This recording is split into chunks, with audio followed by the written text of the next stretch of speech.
তাজকিয়াতুন নাফস বা আত্মশুদ্ধি বা আত্ম উন্নয়নের কাজটি হলো অনেকটা গার্ডেনিংয়ের মতো। একজন মালি যখন তার একটি বাগানকে সুসজ্জিত সুন্দর করে তুলতে চান, তখন তিনি কিন্তু ওই বাগানে দুইটি কাজ প্যারালালি করে যান সবসময় এবং অনবরত। কি দুইটি কাজ? একটি হলো তিনি ওই বাগানে সুন্দর সুন্দর ফুলের বীজগুলি বপন করেন, চারাগুলি রোপণ করেন।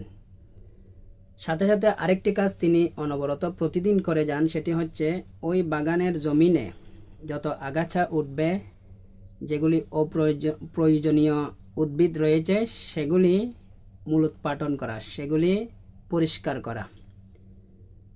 তো এই দুইটি কাজের মধ্যে ব্যাপারটা এত সাজুজ্য রয়েছে, অর্থাৎ প্রয়োজনীয়, যে কেউ যদি শুধুমাত্র বীজ বপন করে সুন্দর এবং সুবাস ছড়ায় এমন ফুলগুলির বীজ শুধু বপন করতেছে, অনেক বেশি করতেছে, কিন্তু আগাছা পরিষ্কারের কাজটি সে একটু অবহেলা করলো, সেদিকে মনোযোগ দিচ্ছে না, তাহলে কিন্তু আলটিমেটলি 1 মাস পর অথবা নির্দিষ্ট পিরিয়ডের পর তার বাগানটি সুসজ্জিত একটি সুন্দর বাগানে পরিণত হতে পারবে না।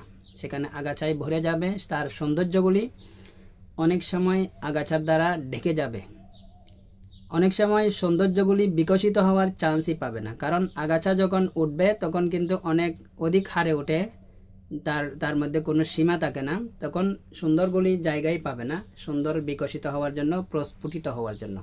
সেজন্য এই বিষয়টি অনেক সুন্দর একটি এক্সাম্পল আমাদের আত্ম উন্নয়নের জন্য।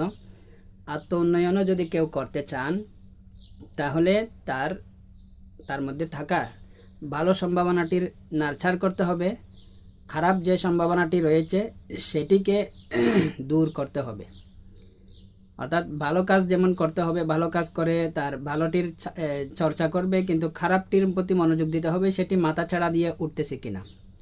অন্যভাবে চিন্তা করলে ব্যাপারটি এমন যে আপনার মধ্যে, একজন ব্যক্তির মধ্যে ভালো এবং খারাপ দুইটি হাতছানির প্রতি মনোযোগ দেওয়ার, সাড়া দেওয়ার সক্ষমতা, সম্ভাবনা আল্লাহ সমানভাবে রেখেছেন।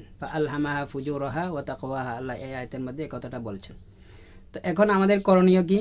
যে আমাদের কাজ হচ্ছে ভালোর যেটি হাতছানি সেটির প্রতি সাড়া দেওয়া, খারাপের যে হাতছানি সেটিকে উপেক্ষা করে যাওয়া। তো এটি অনবরত করে যেতে হবে, অর্থাৎ এখনই ভালোর হাতছানি, এখনই খারাপের হাতছানি আসবে, কারণ ট্রিগার হতে থাকবে বাইরের জিনিসগুলি দ্বারা। আমাদের ভিতরে তো সম্ভাবনাটা রয়েছে, তো আমরা উদ্দীপিত হয়ে যাব।